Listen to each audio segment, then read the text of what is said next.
know when you are heading towards overwhelmed and overworked? The problem is a lot of time we wait till we're already in the problem and then we try to figure out how in the world did I get here. But there were probably some signs, and we're going to get to that later. There was probably some key signs that we didn't pay attention to because we were inundated with the work. We didn't have an alarm system that says, hey, you're getting close to overwhelmed. You're getting close to being overworked. Welcome to MetaGagement, the HR show that dives deep into the heart of employee engagement and workplace culture. Your hosts, Ann Scottlin and Dr. Lyman Montgomery, bring you a groundbreaking show that explores innovative strategies and insights to transform and elevate your organization's HR practices. Dr. Montgomery is an employee engagement expert and best-selling author, while Ann Scottlin is an acclaimed business consultant and podcaster. Together, they will unpack the complexities of modern HR challenges and reveal innovative solutions that can be immediately applied to your workplace. Please welcome Ann Scottlin and Dr. Lyman Montgomery. Welcome back to MetaGagement-HR, a podcast designed just for you, helping you make the possible probable. We all know what can be possible, but how probable it is and implementing it is always the big question, right, Lyman? Absolutely. So just for those of you who are new with us today, we just want to give you a little review. So the purpose of our show, we have a good time at this show. We try to address real issues, and it's a combination between continuous innovation and neuroscience, as well as practical application, and bringing those together in a more effective way, which we call meta. That's MetaGagement. Why not? Let's have fun. And as far as from an HR perspective, Lyman, refresh our memory again for our viewers, what MetaGagement really means. Why is it meta? Absolutely. MetaGagement means to go beyond, to think of it as out-of-the-box thinking. And MetaGagement is the marriage between engagement and going beyond what we've always done in HR, thus MetaGagement. And it is that combination of thinking outside the box, using neurosciences, using new thinking techniques, to really engage or re-engage the workforce so that you can move the dial forward in a fun and exciting way. I love that. That's such a great explanation, and really helping our HR professionals foster resilience and adaptability. I think ultimately one of the goals that we've always had for mindset MetaGagement is finding better ways to do things and do them more easily. And by easily, I don't necessarily mean there's less steps, but I mean that we are more intentional, we're more scientific about it, we're more fun in how we implement it. So we're creating more ease. So I don't know if easy is the best word, but we create more ease, how to have better results with more ease, I think we usually say. Yeah, and it's about fostering that resilience and adaptability within an organization, using these advanced, what we call meta techniques and actionable, and that's the key word, actionable insights and strategies. Not enough just to think about doing things differently. What we say, think about it, talk about it, but also you have to be about it. And so those are kind of like the three key words when it comes to meta engagement. Yes, we want you to think differently. We want you to communicate differently, but also implement and act differently rather than reverting back to what we've always done. We've all heard people say, well, we've always done it this way. This is our practice. This is our culture. But we all know since the post-pandemic, over the last 3 to 5 years, everything we thought we knew about the workforce has changed, except for how we go about doing business. So meta engagement, again, is how do we re-engage, refocus, and be able to have a sense of resiliency matched with adaptability. Yes. And I love what you said about, this is our corporate culture. We've always been in doing it this way, but you can't live in a bubble. We could say that for many other areas of life as well. as culture changes, the internal culture also has to change. It doesn't have to become 100% different, but it has to shift. So, and shifting in positive ways that support what's going on in the present. Well, for all of you who are just tuning in, thank you for letting us recap. We're going to jump right in here. This is the second time we have met you in our top 3 strategies to prevent employee burnout. And the reason I say it's the second time we've met with you is we're just having fun working in reverse here. We started with the third most important, then second. Today, we're talking about number 2 of MetaGagement strategy to prevent burnout. And then next week, we get out to the number 1 method, the number 1 strategy to prevent burnout. Last week, we talked about helping employees cultivate a clear vision, which was really great. And if you didn't see that one, you should pop back to the previous date in your feed there and check it out, because it's a great introduction to this one. But this one still stands alone. So if you're just joining us for the first time today, thank you, and please hang out with us. Please like and subscribe and send us your questions. We're going to be doing a special episode coming up soon where we're going to answer your specific questions. So send us more. We always love hearing from you. So the second MetaGagement strategy to prevent burnout. Well, what's the problem, Lyman? What's the problem? The problem is a lot of employees, let's face it, they're overworked. They don't feel as if there's any end in sight. We've all heard the saying, doing more with less. I was talking with one individual last week, and they said, it feels as if we're burning both ends, and now we're starting to burn the middle. And so there's nothing left. And So, you can only I think people forget that metaphor, burning both ends of the candle. I mean, that's like an antiquated metaphor from previous centuries, right? So you would burn the candle wick at one end in its holder so you could read or whatever. And then when if it got too messed up, you would turn it over and start lighting the wick right. from the other end until you literally ran out of wick in the middle. So it's very visual. It is. And let's face it. There's a shrinking workforce. Uh, Close to 3.5 million individuals basically walked off the job post COVID and said, you know what? I'm not returning. Or we've created this new working situation called a hybrid schedule where you might be in the office 2 or 3 days a week, but then you're working remotely the other 2 or 3 days, and you're dealing with a workforce that, for example, you may be located in Iowa, but yet half of your team might be in California, New Jersey, or spread out all over the world. And how do you, as a manager, keep control of all that? And so you may feel a sense of overwhelmed, overworked. And the truth of the matter is, if we don't gain control of this situation, it will continue to spiral out of control, and more managers, more and more employees will feel the effects of overwhelm is the first sign. That overwhelm is caused by being overworked, not seeing any relief in sight, till finally you just tap out. Or I always say most people don't burn out, they normally burn up first. Yeah, no, But that's we literally absolutely burn them true. up. Yeah. And I think that a lot of times, it's just like many of the other things we don't want to confront, like washing the car or doing the laundry or a Yeah. million other things, getting to the gym if we haven't been for ages. It's kind of that idea like, well, if I avoid this problem, maybe it'll go away. Maybe But it'll that go can be away. a very fatal problem in this discussion and in this department, because chances are it will not resolve on itself. You may just lose people right away, and then you're going to have a real problem. So one of our solutions that we're going to discuss today is how to co-create solutions to reduce stress and optimize employee work. But first of all, Lyman, on a personal note, just figured we'd jump in and out of this today. What have you done in your life in recent months to reduce your own stress? One of the things that I'm very intentional about is checking in with 3 areas of my life. And those three, what I call 3 modalities of my existence. The first is my faith level. Do I feel connected to a higher power? This is not about religion, but do I feel connected to something greater, a greater cause? That's number one.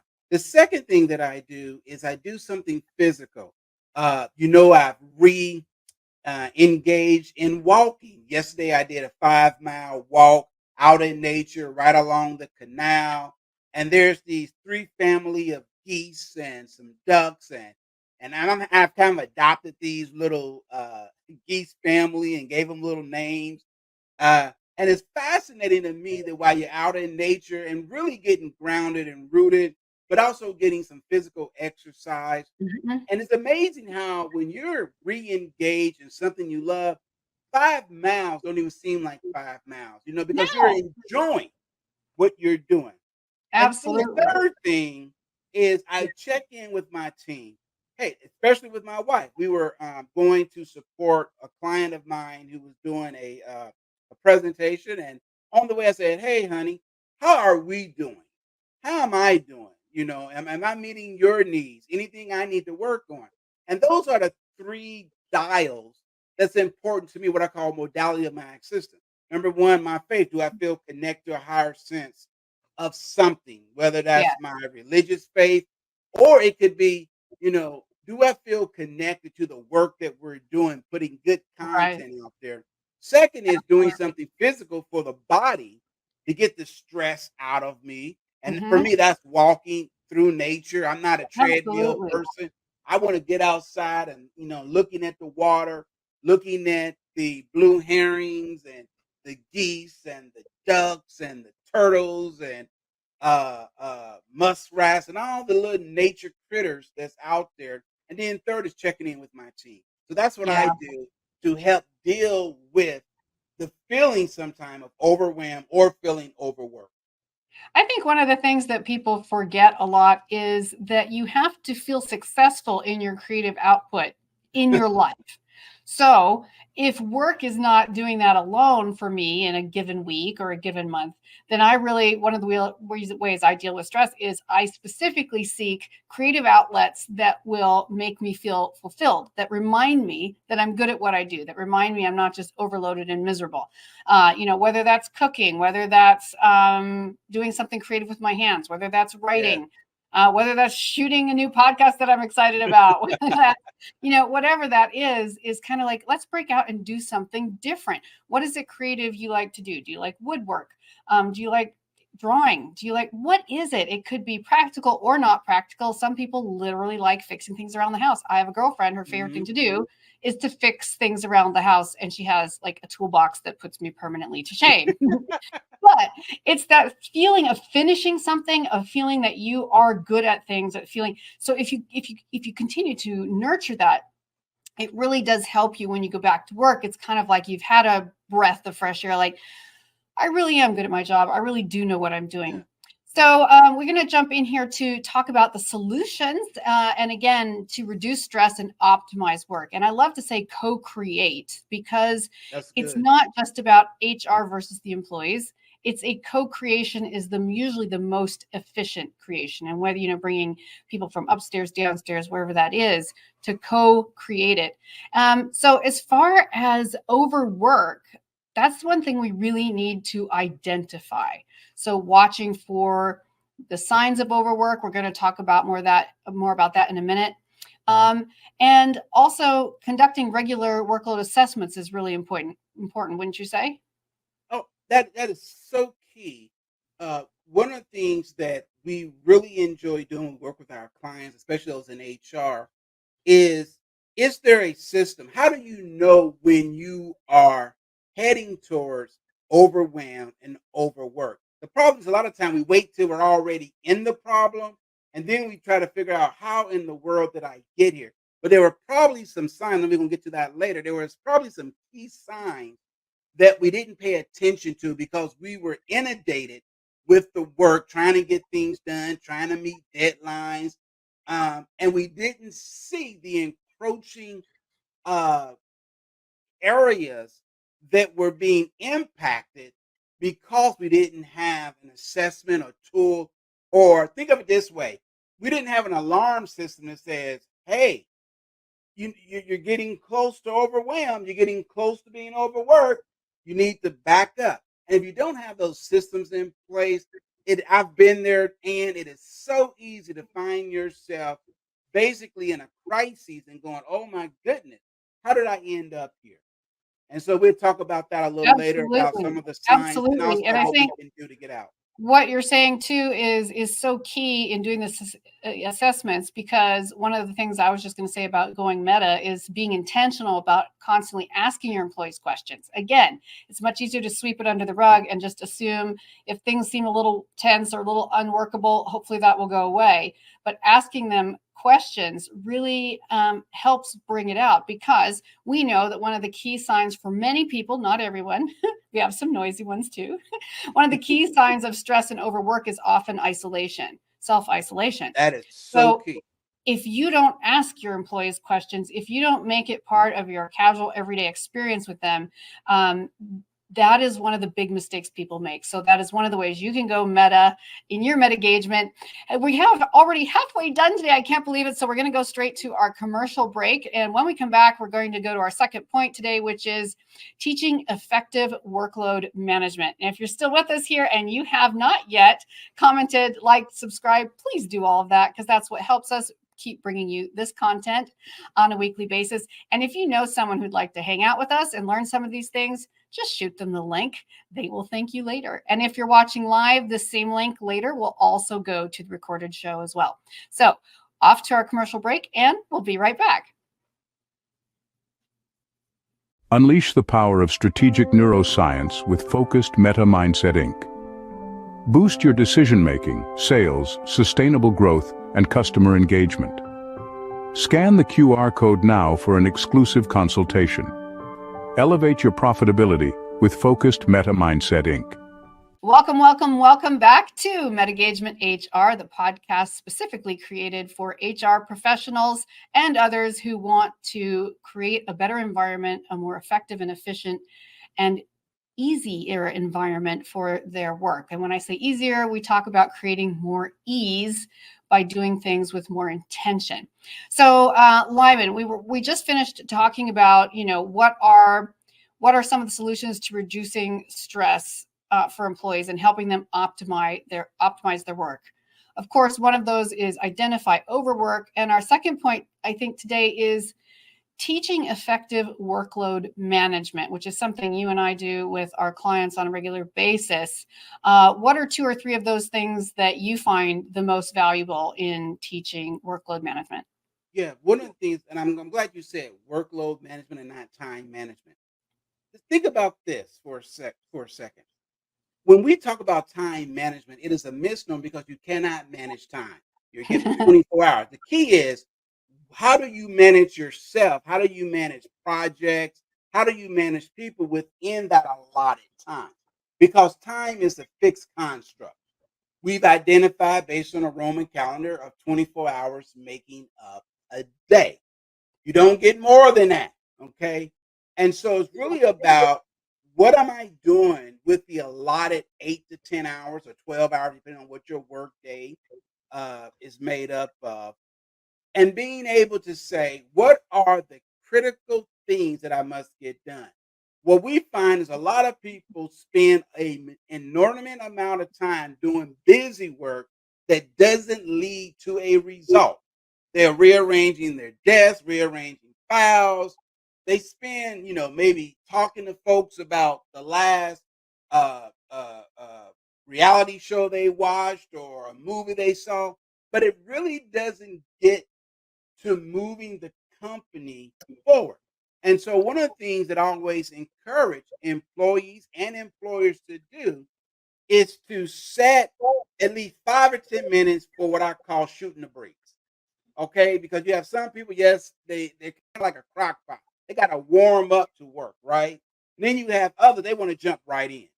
And so having 5 or 10 minutes to kind of shoot the breeze and say, okay, let me get to work. And what I like to do is to prioritize rather than procrastinate when it comes to work. And I always look, when it comes to prioritizing, based on 3 fundamental things. Number one, what's urgent? What is a to do, something I like to do? And then what's something that can be delegated?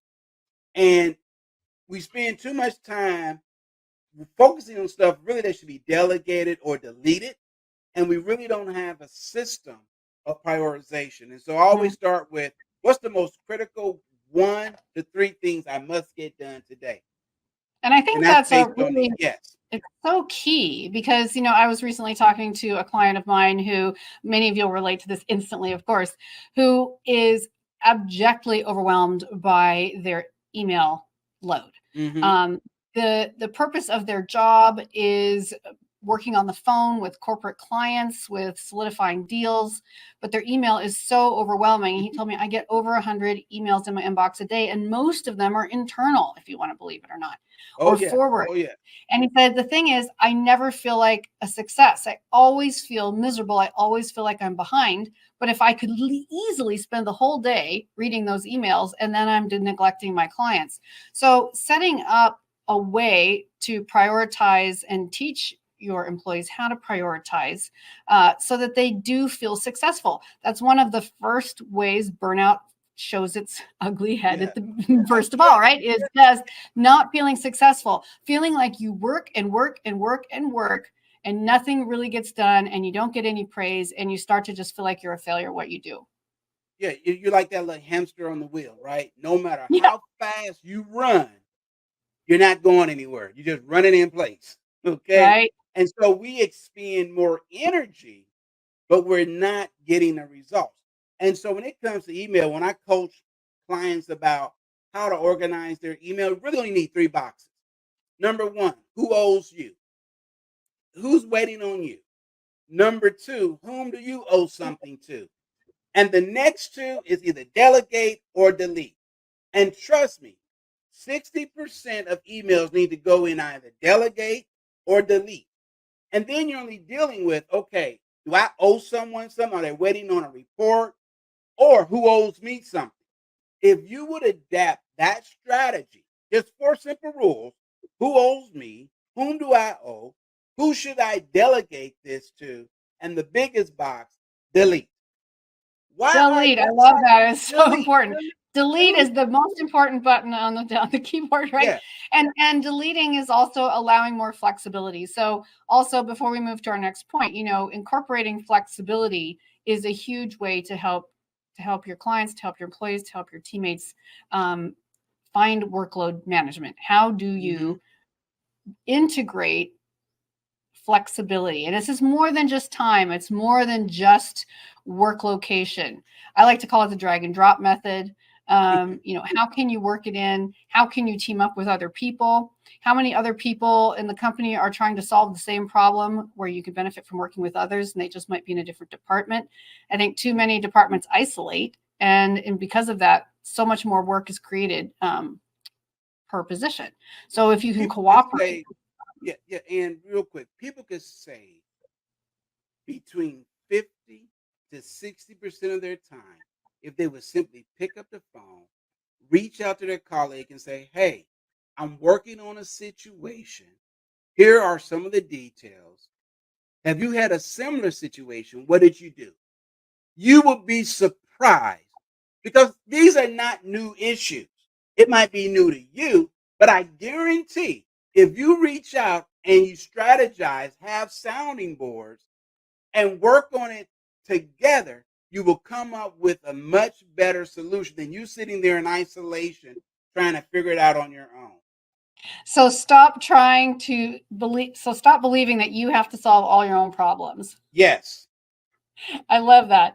And then lastly, if you are in HR or if you are management, really hearing your employees. I know almost everyone I talk to that works in a corporate environment, they never really feel heard. They Yeah. send memos, they make calls, they leave messages, and they follow the protocol that's established, and management never gets back to them, or HR never responds, or they give them a cursory response and they don't really hear them. And again, that's only going to push people more and more into isolation. And that's one of the key. If you look at the research is very clear on this. Most employees feel as if they don't have a voice in the trajectory of their success. That they go to work every day and it's kind of like hope and pray that my supervisor sees my value, sees my worth, and will give me a good review so I can get a raise. Outside of most companies have what they call a standard COLA, cost of living adjustment. We're talking about performance. You should never go into a performance meeting wondering if you're going to get a raise or not. If there are ongoing conversation, you've hit your metrics, you've reached your milestone. It should be a conversation that is easy, welcoming, and delightful rather than, well, I don't know if I'm gonna get the bonus this year. The only time I ever talk to my supervisor is twice a year, and that's normally during the evaluation period and when I walk in the office and ask for a raise and hope and pray that I get it. Oftentimes I know it's going to be no. That's no way to operate, and that again is what contributes to this feeling of feeling overwhelmed and overworked. Is there's an unclear expectation of where I stand and my trajectory within the Mhm. organization. And I think a lot of times employees aren't allowed to demonstrate what they think they contribute of value. Wow, You that's have a job powerful. description, but what about allowing them to demonstrate? Like, what about asking them, in what areas do you feel like you most contributed, or in what areas do you think that you benefit the team effort that may even not be included in your job description? Like, allow them to see the extra things. If you want people to go the extra mile, you have to let them demonstrate it, right? It's just like kids, they got to get a sticker. We're all just big kids. I say that all the time. You've got to get a sticker. So allow them to demonstrate it, give them some feedback, give them some positive reinforcement, and create an environment that makes them really feel heard. Yeah. Well, we want to just talk one more point right now, which is demonstrating time management solutions. Well, this is one of the things I love to do more than anything in the world. And obviously, I've been an actress. I've worked in a variety of entertainment fields, and doing improv as well, right? So That anytime is so time you can, important. yeah, anytime you can facilitate a scenario based training with your employees, it's a real gift. They may say they hate it, some of them may, but ultimately we find that when the survey is conducted at the end, that the scenario based and co-creation training that happens with employees has much higher marks and is much more memorable. So even if they just would rather space out and not listen to you, are they going to in an uninteresting environment, are they going to remember what was said? But if you get some laughs out of them, if you have fun, if you involve them, if you let them have some of the leading opportunities, that makes a big difference. So demonstrate time management solutions. I think from Especially, management all the yeah, way down, most people don't really know how to do that. How do you demonstrate time management solutions? yeah. And one of the things I was going to interject when you were talking, and that is you have to fire test. What I mean by fire test, you have to place that person in a familiar situation that is very common as much as possible to their work life. So whenever we do scenario based, it's always based on what are some of the most common and also some uncommon situations that may arise per position. All right. And so the more real it is, because remember, the brain cannot distinguish between what is real and what is fantasy, provided that you provide the person in a safe environment and through those questions. For example, behavior-based questions. If you was confronted with this situation, what are two things you would do? The most common answer is, well, I don't know. What do you think I should do? And you push back and say, no. What do you think you should do? And then I go beyond thinking to, what do you feel? Because remember, we feel deeper than what we think. So oftentimes, rather than asking, what do you think? I would often say, what do you feel? What feels right about this? What feels wrong? And that's when you open up that floodgate. You get them talking, you get them laughing. You might throw two or three different variables in there. And when that happens, they now see themselves moving the dial and say, you know what? I always thought that would be a good solution, but I wasn't sure because they lack confidence. Well, and a That lot of makes times, sense. Yeah. yes, and the lacking confidence, and also in that environment where you're working together, is also revealing your own humanity is as a leader, whether it's HR, whether it's management, whatever it is. Nothing gets more laughs than a little self-effacing jokes at yourself. Nothing gets more laughs than not having all the answers and admitting it. But that really wakes people up.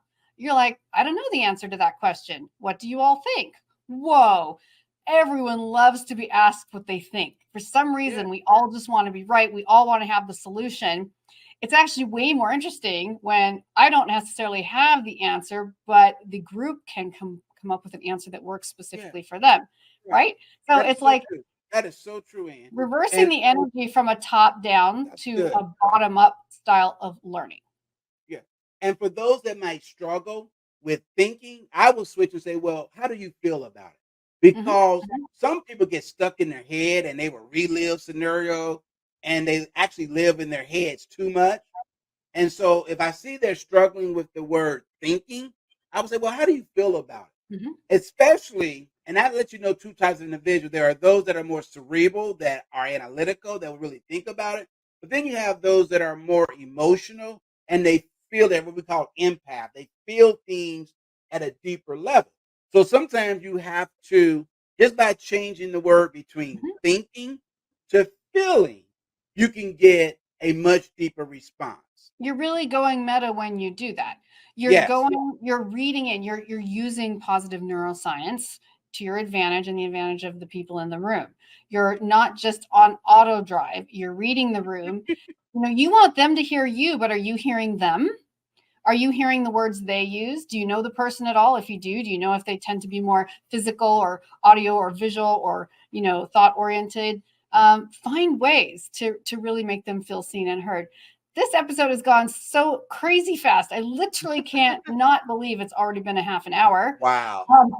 Can you? I mean, we didn't even get to all our stories today. So we are going to have to let that roll over. Unfortunately, we still have one more episode of this series coming up, which is today's From Overworked to Optimized, points to reduce employee stress.